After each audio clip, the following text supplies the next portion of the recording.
Úrsula K. Le Guin. Capítulo 4. Khaleesi. Espera, le había dicho Gion, que ahora se llamaba Aehal, poco antes de que el hálito de la muerte lo hiciera estremecerse y lo liberara de la vida. Se acabó, todo ha acabado. Había musitado y luego, espera, Tenar. Pero no había dicho qué debía esperar. El cambio que había visto o que había sentido, quizá. Pero ¿qué cambio? ¿Se refería acaso a su propia muerte, a su propia vida que se acababa? Había hablado con alegría, jubilosamente. Le había ordenado que esperara. ¿Qué más tengo que hacer?, se dijo, barriendo el piso de la casa de Ogión.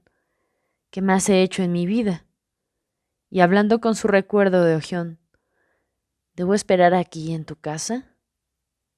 Sí, dijo Aehal el silencioso, silenciosamente, sonriendo. Barrió entonces la casa y limpió el hogar y aireó los colchones. Tiró algunas ollas de barro rotas y una cacerola agujereada, pero las tomó con cuidado. Incluso apoyó la mejilla en un plato gastado cuando lo sacó de la casa para llevarlo al basurero, porque era un testimonio de la enfermedad del viejo mago durante el último año. Había sido un hombre austero, había vivido con tanta sencillez como un pobre campesino, pero cuando tenía la mirada clara y era un hombre fuerte, jamás habría usado un plato roto, ni habría dejado de reparar una cacerola. Estas señales de su debilidad la entristecieron, haciéndole desear haber estado con él para cuidarlo. Me habría gustado hacerlo, le dijo al recuerdo de Ogión, pero él no dijo nada. Nunca había dejado que nadie lo cuidara. ¿Le habría dicho a Tenar, ¿tienes mejores cosas de qué ocuparte? Tenar no lo sabía. Él estaba en silencio. Pero estaba segura de que hacía bien quedándose en su casa, ahora. Shadi y su anciano esposo, Arroyo Claro, que habían vivido en la granja del Valle Central más que ella, se ocuparían de los rebaños y del huerto. La otra pareja que vivía en la granja, Tif y Sis, guardarían lo que se cosechara. Lo demás tendría que seguir su propio curso por un tiempo. Los niños de los vecinos sacarían las frambuesas de las matas. Era una lástima, le encantaban las frambuesas. Allá arriba en el acantilado, donde el viento soplaba sin cesar, hacía mucho frío para cultivar frambuesas.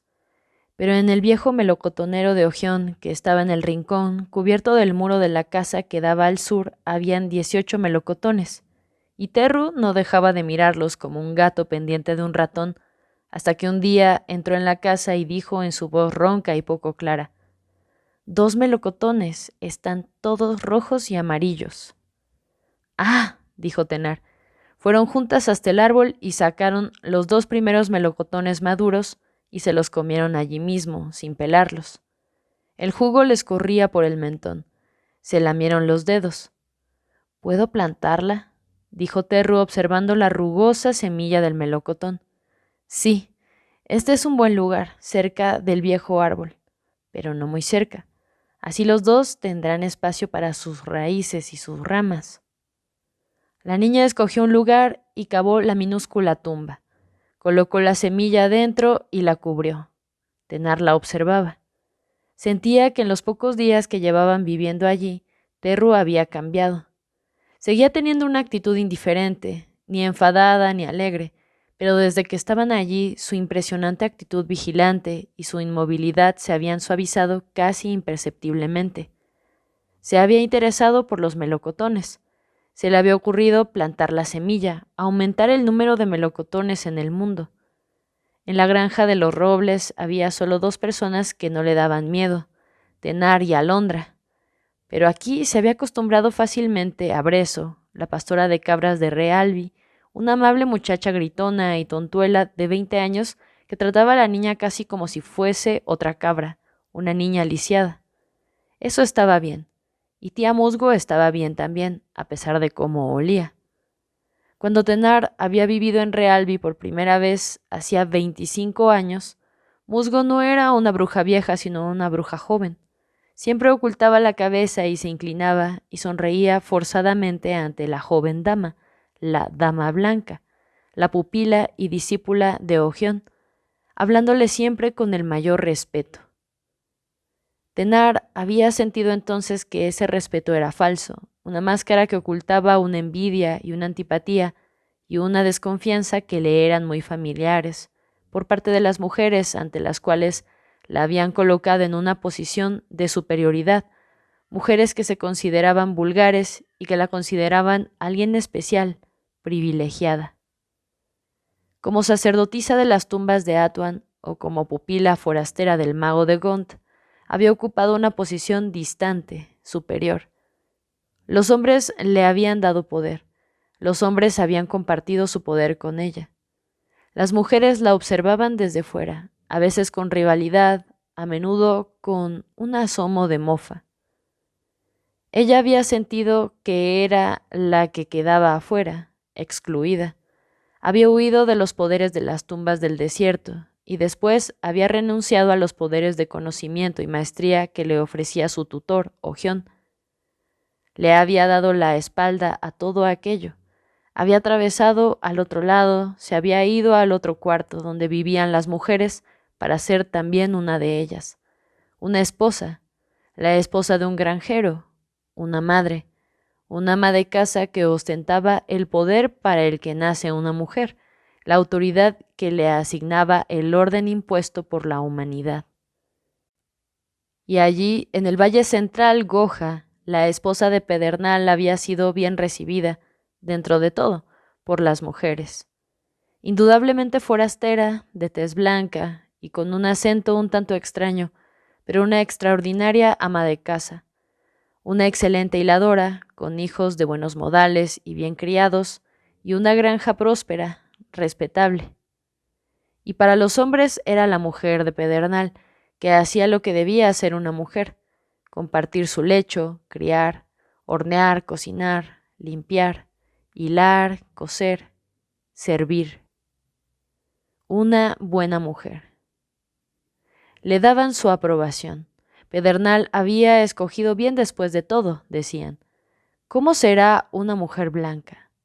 ¿Tendrá todo el cuerpo blanco? Preguntaban con la mirada, observándola, hasta que se hizo mayor y dejaron de verla. Aquí, ahora, todo había cambiado. No había nada de eso. Desde que ella y Musgo habían velado juntas a Ogión, la bruja había dejado bien en claro que iba a ser su amiga, su acompañante, su sirvienta, lo que Tenar quisiera que fuese.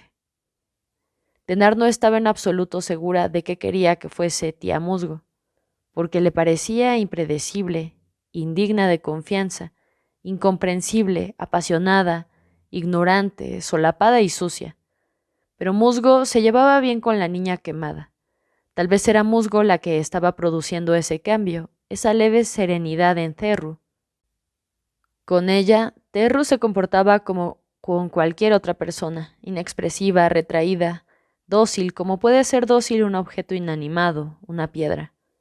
Pero la vieja se había mostrado persistente con ella, ofreciéndole pequeños dulces y tesoros, sobornándola, engatusándola, halagándola. Ven con tía Musgo ahora, queridita. Ven conmigo y tía Musgo te va a mostrar el lugar más hermoso que existe. La nariz de Musgo se curvaba sobre sus mandíbulas desdentadas y sus labios finos.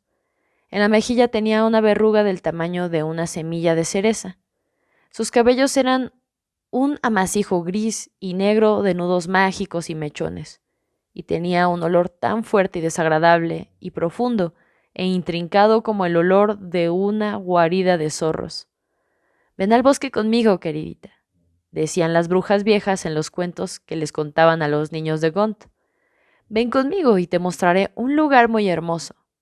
Y entonces la bruja encerraba a la niña en el horno y la asaba bien asada y se la comía, o la arrojaba en un pozo, donde se quedaba brincando y croando melancólicamente por siempre jamás, o la encerraba en una enorme piedra para que durmiera allí durante 100 años, hasta que llegara el hijo del rey, el príncipe mago, que hacía añicos la piedra con una sola palabra, despertaba a la doncella y mataba a la bruja malvada. Ven conmigo, queridita. Y se llevaba a la niña al campo y le mostraba un nido de alondra que había entre el heno verde, o la llevaba a los pantanos a recoger díctamo blanco, menta silvestre y arándanos. No tenía que meter a la niña en el horno ni convertirla en un monstruo, ni encerrarla en una piedra. Ya lo habían hecho. Musgo era bondadosa con Terru, pero su bondad era interesada, y cuando salían juntas daba la impresión de que le hablaba mucho a la niña. Tenar no sabía lo que Musgo le decía o le enseñaba, si debía dejar o no que la bruja le llenara la cabeza de ideas a la niña. Débil como magia de mujer, maligno como magia de mujer, había oído decir 100 veces, y en realidad había visto que la brujería de mujeres como Musgo o Hiedra solía ser débil y que a veces era deliberadamente maligna o resultaba serlo por ignorancia. Aunque conocieran muchos sortilegios y hechizos y supieran algunas de las grandes canciones, las brujas de las aldeas jamás aprendían las altas artes o los principios de la magia. Ninguna mujer recibía esos conocimientos. La hechicería era una tarea de los hombres, algo que los hombres sabían hacer. Nunca había habido una maga, aunque unas pocas se hacían llamar hechiceras. Su poder era el poder de alguien inexperto, poder sin arte ni saber, semifrívolo, semipeligroso. Una vulgar bruja de aldea, como Musgo, se ganaba la vida con unas cuantas palabras de la lengua verdadera que las brujas más viejas le transmitían como valiosos tesoros o los hechiceros le vendían a un alto precio, y algunos sortilegios ordinarios para encontrar y arreglar cosas. Muchos ritos sin sentido y actos misteriosos, y parloteos, y mucha experiencia como partera, ensalamadora y curandera de enfermedades de los animales y los seres humanos, un buen conocimiento de las hierbas mezclado con un revoltijo de supersticiones. Todo eso basado en cualquier don innato que pudiera tener para curar, cantar, transformar o urdir sortilegios. Esa mezcla podía ser buena o mala. Algunas brujas eran mujeres violentas, desagradables, dispuestas a hacer daño y que no tenían ninguna razón para no hacerlo. La mayoría de ellas eran parteras y curanderas gracias a unas pocas pociones de amor, hechizos de fertilidad y además sortilegios de vigor y una buena cantidad de sereno cinismo. Unas pocas, sabias pero sin preparación, usaban su don solo para hacer el bien, aunque no sabían, como sabía cualquier aprendiz de hechicero, por qué lo hacían, y parloteaban sobre el equilibrio y el camino del poder para justificar lo que hacían o dejaban de hacer. Hago lo que me ordena el corazón, le había dicho a Tenar una de esas mujeres cuando era pupila y discípula de Ogión.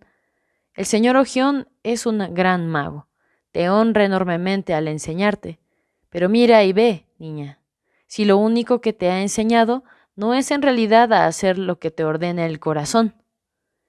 Incluso entonces Tenar había pensado que la sabia mujer tenía razón, y sin embargo no estaba del todo en lo cierto. Eso dejaba algo de lado. Y seguía pensando lo mismo. Al ver a Musgo con Terru, ahora, pensaba que Musgo estaba haciendo lo que le ordenaba el corazón, pero era un corazón sombrío, indómito, extraño como un cuervo que seguía su propio camino para ocuparse de lo suyo. Y pensaba que Musgo podía sentirse atraída por Terru, no solo por bondad, sino por el dolor de Terru, por el daño que le habían hecho, por la violencia, por el fuego. Sin embargo, nada de lo que Terru hacía o decía demostraba que estuviese aprendiendo algo de tía Musgo, salvo dónde hacía el nido la alondra, y dónde crecían los arándanos, y cómo hacer figuras con cuerdas con una sola mano. El fuego había consumido de tal manera la mano derecha de Terru que al curarse había quedado transformada en una especie de masa, con un pulgar que solo se movía como una tenaza, como la pinza de un cangrejo. Pero tía Musgo tenía una maravillosa variedad de figuras con cuerdas para 4 dedos y un pulgar, y de versos que la acompañaban. Revuelve, revuelve todas las cerezas, quema, quema, entierro todo. «Ven, dragón, ven». Y la cuerda se convertía en 4 triángulos que se transformaban rápidamente en un cuadrado. Terru nunca cantaba en voz alta, pero Tenar la oía musitar la canción mientras iba haciendo las figuras sola, sentada en el peldaño de la entrada de la casa del mago. Y Tenar se preguntaba qué lazo la unía a esa niña, más allá de la compasión, más allá del simple deber para con el desválido. Alondra se habría quedado con ella si Tenar no se hubiese hecho cargo de la niña, pero Tenar se la había llevado sin preguntarse jamás por qué. ¿Había hecho lo que le ordenaba el corazón? Ogión no le había hecho ninguna pregunta sobre la niña, pero había dicho, «Le temerán». Y Tenar había respondido, «Le temen», y con razón. Tal vez ella misma le temía a la niña, así como sentía temor ante la crueldad, la violación y el fuego. ¿Era el temor el lazo que las unía? «Goja», dijo Terru, sentándose sobre los talones bajo el melocotonero, contemplando el sitio donde había plantado la semilla del melocotón en la tierra dura del verano. «¿Qué son los dragones?» «Criaturas enormes», dijo Tenar, «como lagartos, pero más largos que un barco, más grandes que una casa, con alas, como los pájaros, y que lanzan llamaradas». «¿Vienen aquí?» «No», dijo Tenar. Terru no preguntó más. «¿Tía Musgo te ha estado hablando de los dragones?» Terru negó con la cabeza. «Tú me hablaste», dijo. «Ah», dijo Tenar.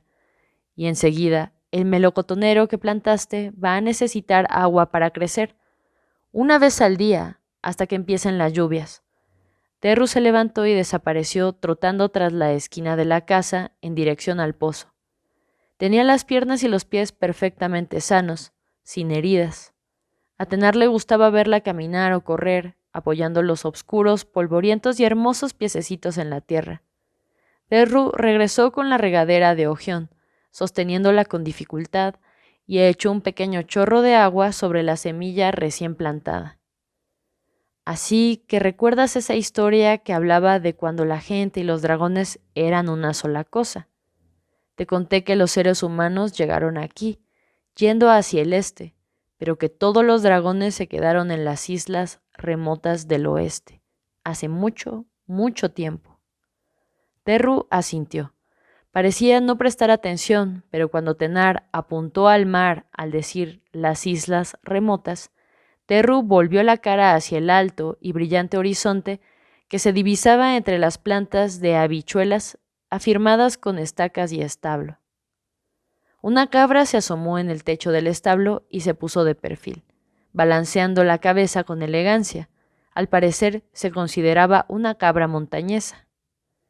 «Sipi se volvió a escapar», dijo Tenar. «¡Ea, ea!», gritó Terru, imitando a Brezo cuando llamaba a las cabras. Y la misma Brezo apareció junto al cerco del sembrado de habichuelas, gritándole «¡Ea!» a la cabra, hacia arriba, pero la cabra la ignoró, contemplando pensativamente las habichuelas.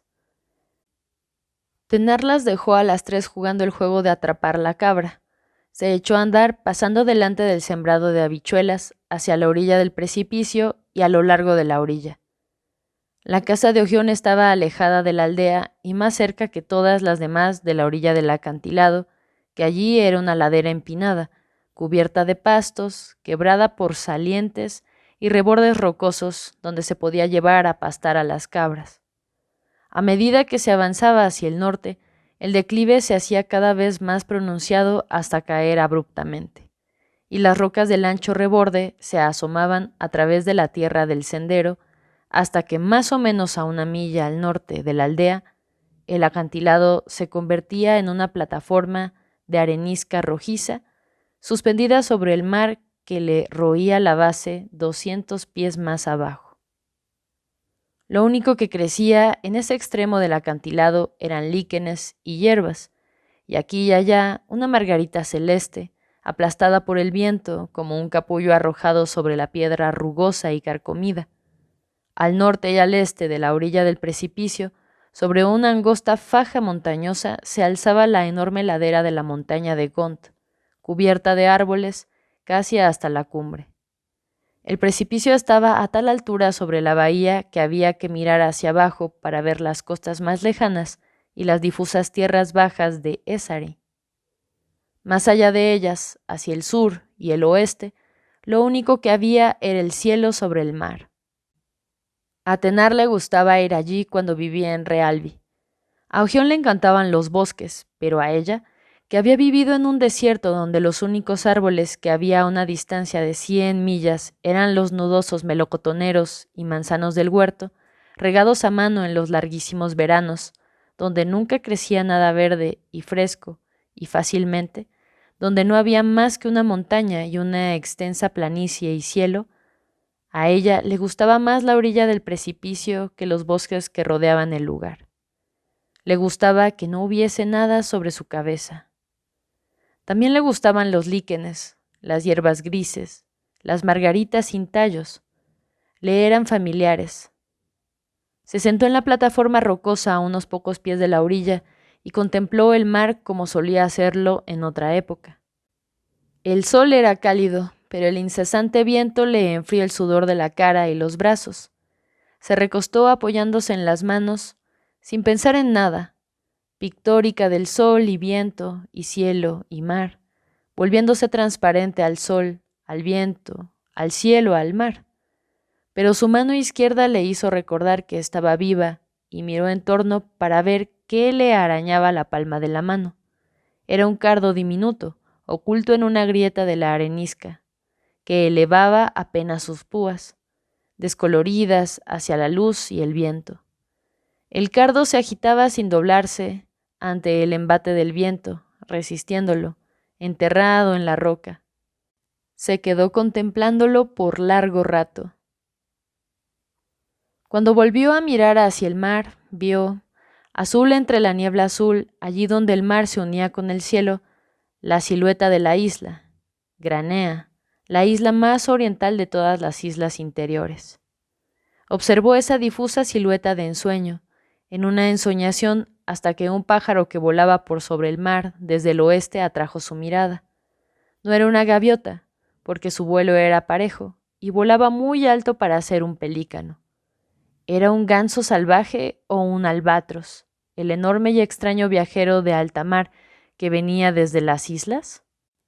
Observó el lento batir de alas, muy lejos y en lo alto del cielo deslumbrante. Entonces se puso en pie, alejándose un poco de la orilla del precipicio, y se quedó inmóvil, con el corazón agitado y el aliento aprisionado en la garganta, contemplando la silueta sinuosa, color de hierro, impulsada por las largas alas membranosas rojas como el fuego, las garras abiertas, las espirales de humo que se desvanecían a sus espaldas en el aire. Volaba derecho hacia Gont, derecho hacia el acantilado, derecho hacia ella. Vio el brillo de las escamas color herrumbre y el resplandor del ojo rasgado. Vio la lengua roja que era una lengua de fuego. El viento se impregnó de olor a quemado cuando el dragón, con un rugido silbante, dándose vuelta para posarse en la plataforma rocosa, lanzó un suspiro de fuego. Sus patas chocaron contra la roca, la cola filosa se retorcía y se sacudía, y las alas de color escarlata, allí donde el brillo del sol las atravesaba, se agitaron y crujieron al cerrarse contra los flancos escamosos. Dio vuelta lentamente la testa. El dragón miró a la mujer que estaba de pie al alcance de sus garras cortantes como guadañas. La mujer miró al dragón, sintió el calor de su cuerpo. Le habían dicho que los hombres no debían mirar a un dragón a los ojos, pero eso no le importaba. El dragón la miró de frente con los ojos amarillos cubiertos por una dura coraza, apartados de la nariz estrecha y de los hollares llameantes y humeantes. Y ella lo miró de frente con su rostro suave, pequeño y sus ojos obscuros. Ninguno de los dos habló. El dragón volvió un poco la testa para no aniquilarla al hablar, o tal vez lanzó una carcajada, un enorme ¡ah! De fuego anaranjado. Entonces se agachó y comenzó a hablar, pero sin dirigirse a ella. Ajibaraihe, Hed. dijo muy suavemente, arrojando humo con un aleteo de la lengua ardiente, e inclinó la testa. Entonces Tenar vio por primera vez al hombre echado a horcajadas sobre su lomo. Estaba sentado en la muesca que había entre dos de sus enhiestas púas cortantes, alineadas a lo largo del espinazo, bajo el cuello y sobre los hombros de donde salían las alas. Tenía las manos aferradas a la armadura color herrumbre que cubría el cuello del dragón y la cabeza apoyada en la base de la púa cortante, como si estuviese dormido. Ahí, Ejeraihe, Hed, dijo el dragón, un poco más fuerte, con las anchas fauces que parecían sonreír constantemente, mostrando los dientes tan largos como el antebrazo de Tenar, amarillentos, con puntas blancas aguzadas. El hombre no se movió. El dragón dio vuelta la testa alargada y miró nuevamente a Tenar. «Sobriost», dijo con un susurro de acero sobre acero.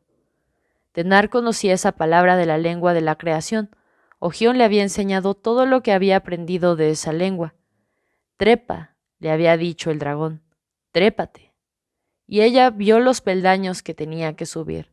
La pata, terminada en una garra, el codo doblado, la coyuntura del hombro, los primeros músculos del ala, 4 peldaños. Ella también dijo, «¡Ah!», pero sin reír, solo tratando de tomar aliento. El aliento que aún tenía aprisionado en la garganta, e inclinó la cabeza por un instante para disipar el mareo. Luego empezó a avanzar, pasando junto a las garras y las anchas fauces sin labios y el alargado ojo amarillo, y se trepó al hombro del dragón. Cogió el brazo del hombre. Él no se movió, pero evidentemente no estaba muerto, porque el dragón lo había traído y le había hablado. «Ven», le dijo, y luego, al ver su rostro mientras abría el puño aferrado de su mano izquierda, «Ven, Hed, ven». Él alzó un poco la cabeza. Tenía los ojos abiertos, pero la mirada perdida. Ella tuvo que dar una vuelta alrededor de su cuerpo, arañándose las piernas en la piel ardiente y escamada del dragón, y le desprendió la mano izquierda de una protuberancia punzante en la base de la púa aguzada. Logró que se cogiera de sus brazos y así pudo hacerlo bajar a rastras esos 4 extraños peldaños que conducían a la tierra. Él se reanimó lo suficiente como para tratar de aferrarse a ella, pero no tenía fuerzas. Se dejó caer del dragón echándose sobre la roca como un saco abandonado y se quedó allí. El dragón dio vuelta la enorme testa y en un gesto absolutamente animal olió y olfateó el cuerpo del hombre. Levantó la testa y sus alas también se extendieron a medias con un profundo sonido metálico. Alejó las patas de Hed, acercándose a la orilla del precipicio. Haciendo girar la testa sobre el cuello dentado, clavó nuevamente la mirada en los ojos de Tenar y con una voz que parecía el ronco rugido de llamas de una fragua dijo, «These, Kalesin». El viento marino silbaba en las alas semiextendidas del dragón. «These, Tenar», dijo la mujer con voz clara, temblorosa. El dragón desvió los ojos y miró hacia el oeste, por sobre el mar. Sacudió el largo cuerpo con un tintineo y golpeteo de escamas de hierro, luego extendió bruscamente las alas, se agachó y saltó al aire desde el precipicio. Al arrastrarse, la cola chamuscó la arenisca. Las rojas alas se inclinaron, se levantaron y se inclinaron, y ya Kalesin estaba lejos de la tierra, volando sin desviarse, volando hacia el oeste. Tenar lo siguió con la mirada hasta que su cuerpo quedó del tamaño de un ganso salvaje o una gaviota. Hacía frío. Cuando el dragón había estado allí hacía calor, un calor como el de una fragua, por el calor que encerraba en su cuerpo. Tenar tiritó. Se sentó en la roca al lado de Hed y se echó a llorar. Escondió la cara en las manos y lloró con fuertes sollozos. «¿Qué puedo hacer?», gritó. «¿Qué puedo hacer ahora?». Súbitamente se secó los ojos y la nariz en la manga, se echó hacia atrás los cabellos oscuros con las 2 manos y se volvió hacia el hombre tumbado a su lado. Estaba tan quieto, tan tranquilo sobre la roca desnuda como si hubiese podido quedarse allí eternamente. Tenar suspiró. No podía hacer nada, pero siempre había algo que hacer a continuación. No podía cargarlo. Tendría que pedir ayuda. Para eso tendría que dejarlo solo. Le parecía que estaba muy cerca de la orilla del precipicio. Si intentaba levantarse, tal vez se cayera, débil y mareado como debía de estar. ¿Cómo podía moverlo? No se reanimaba cuando ella le hablaba y lo tocaba. Lo cogió por debajo de los hombros y trató de arrastrarlo, y ante su sorpresa logró hacerlo. Aunque era un peso muerto, no pesaba demasiado. Con resolución lo arrastró a unos 10 o 15 pies del precipicio, alejándolo del desnudo promontorio rocoso hasta dejarlo sobre un trozo de tierra donde los secos espincardos daban cierta ilusión de amparo. Tendría que dejarlo allí. No podía correr porque le temblaban las piernas y aún sollozaba al respirar. Caminó lo más rápido que pudo hacia la casa de Ogión, llamando a gritos una y otra vez a Breso, a Musgo y a Terru a medida que se acercaba. La niña apareció por el costado del establo y se detuvo, como acostumbrada a hacer, obedeciendo la llamada de Tenar, pero sin adelantarse a saludar o dejar que la saludara. Terru, corre al pueblo y pídele a cualquier persona que venga, a cualquier persona fuerte. Hay un hombre herido en el precipicio. Terru no se movió. Nunca había ido sola a la aldea. Estaba inmovilizada entre la obediencia y el miedo. Tenar se dio cuenta y le dijo: ¿Tía Musgo está ahí? ¿Breso? Entre las tres podemos cargarlo, pero date prisa, Terru, date prisa. Sentía que si dejaba a G desamparado, sin duda moriría. Cuando regresara, habría desaparecido, habría muerto, se habría caído, los dragones se lo habrían llevado. Podía pasar cualquier cosa, debía darse prisa antes de que sucediera. Pedernal había muerto de un ataque en sus sembrados y ella no estaba a su lado. Había muerto solo. El pastor lo había encontrado tumbado junto al portón. Ogión había muerto y ella no había podido evitar que muriera, no había podido darle vida. Ged había vuelto a casa para morir y ese era el final de todo. No quedaba nada. No había nada que hacer, pero ella tenía que hacerlo. ¡Deprisa, Terru! ¡Trae a alguien! Se echó a andar temblorosamente hacia la aldea, pero vio que la vieja Musgo se acercaba corriendo a través de la pradera, avanzando torpemente con su gruesa rama de espino. ¿Me llamaste, queridita? La presencia de Musgo la alivió de inmediato. Empezó a recobrar el aliento y a poder pensar. Musgo no perdió tiempo haciendo preguntas, pero al oír que había un hombre herido al que había que mover, cogió el pesado cobertor de lona que Tenar había puesto a airear y lo llevó a rastras hasta el extremo del acantilado. Entre ella y Tenar envolvieron a Ged con el cobertor e iban arrastrando dificultosamente el bulto hacia la casa, cuando Breso apareció trotando, seguida por Terru y Sipi. Breso era joven y fuerte, y con su ayuda lograron levantar la lona como una litera y llevar al hombre a la casa. Tenar y Terru durmieron en el nicho que había en el muro del oeste del único cuarto. Solo había una cama, la cama de Ogión, en el fondo, cubierta ahora con una gruesa sábana de lino. Allí acostaron al hombre. Tenar lo cubrió con la manta de Ogión, mientras Musgo musitaba sortilegios en torno a la cama, y Breso y Terru se quedaban quietas y mirando atentamente. «Dejadlo en paz ahora», dijo Tenar, llevándolas hacia la entrada de la casa. «¿Quién es?», preguntó Breso. «¿Por qué estaba en el acantilado?», preguntó Musgo. «Lo conoces, Musgo. En otra época fue el pupilo de Ogión, de Aihal». La bruja sacudió la cabeza. «Ese era el muchacho de 10 alisos, queridita», dijo, «el que ahora es archimago en Roque». Tenar asintió. «No, queridita», dijo Musgo. «Se parece a él, pero no es él. Este hombre no es un mago, ni siquiera un hechicero». Breso miraba ahora a una, ahora a la otra, divertida. No entendía casi nada de lo que decía la gente, pero le gustaba escuchar. «Pero yo lo conozco, Musgo. Es Gavilán». El pronunciar el nombre común de Head, despertó en ella cierta ternura, de modo que solo entonces pensó y sintió que era él en realidad, y que todos los años que habían pasado desde que lo viera por primera vez era el lazo que los unía. Vio una luz que parecía una estrella en la oscuridad, subterránea, hacía mucho tiempo, y su rostro iluminado por la luz. Lo conozco, musgo. Sonrió y luego sonrió más abiertamente. Es el primer hombre que vi en mi vida, dijo. Musgo masculló algo y cambió de tema. No le gustaba contradecir a la señora Goja, pero no había cambiado en absoluto de parecer. Hay trucos, disfraces, transformaciones, cambios, dijo. Más vale que tengas cuidado, queridita. ¿Cómo llegaste al lugar donde lo encontraste, allá lejos? ¿Alguien lo vio pasar por la aldea? Ninguna de vosotras vio... La miraron fijamente. Trató de decir al dragón, pero no pudo. Sus labios y su lengua no podían articular la palabra, pero una palabra tomó forma en ellos, pronunciándose a través de su boca y su aliento.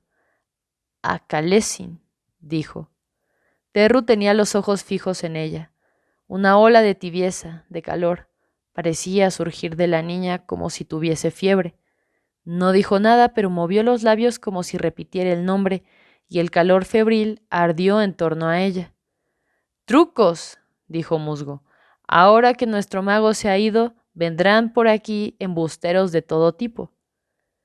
Viajé de Atuan a Havnor, de Havnor a Gont con Gavilán en una barca descubierta, dijo Tenar secamente. Musgo, tú viste cuando me trajo aquí. No era archimago entonces, pero era el mismo hombre. ¿Hay acaso otras cicatrices como estas? Viéndose enfrentada, la vieja se quedó quieta, serenándose. Le echó una mirada a Cerru. No, dijo, pero... ¿crees que no lo reconocería? Musgo retorció la boca, frunció el entrecejo y se frotó un pulgar contra el otro. En el mundo hay cosas maléficas, señora, dijo, cosas que adoptan la forma y el cuerpo de un hombre, pero su alma desaparece, se la devoran. ¿El Gebet? Musgo se contrajo al oír esa palabra pronunciada abiertamente. Asintió. Dicen que una vez el mago Gavilán vino aquí hace mucho tiempo, antes de que vinieras con él, y que con él venía una cosa sombría que lo perseguía. Tal vez lo siga haciendo. Tal vez. El dragón que lo trajo, dijo Tenar, lo llamaba por su verdadero nombre, y conozco ese nombre. Su voz retumbaba de cólera ante la obstinada sospecha de la bruja. Musgo se quedó muda. Su silencio era mejor argumento que sus palabras. Tal vez la sombra que lo cubre sea su muerte, dijo Tenar. Tal vez se esté muriendo. No sé. Si Ogión... Volvió a conmoverse al recordar a Ogión, pensando que Head había llegado demasiado tarde. Se tragó las lágrimas y se acercó a la leñera a buscar ramitas para encender el fuego. Le pasó la tetera a Terru para que la llenara, acariciándole la cara mientras le hablaba. Las cicatrices cerradas y en capas ardían al tacto, pero la niña no tenía fiebre. Tenar se agachó a encender el fuego. Alguien en ese hogar tan especial, donde había una bruja, una viuda, una lisiada y una boba, tenía que hacer lo que se debía hacer y no atemorizar a la niña con llantos. Pero el dragón se había marchado y nunca llegaría hasta allí nada más que la muerte.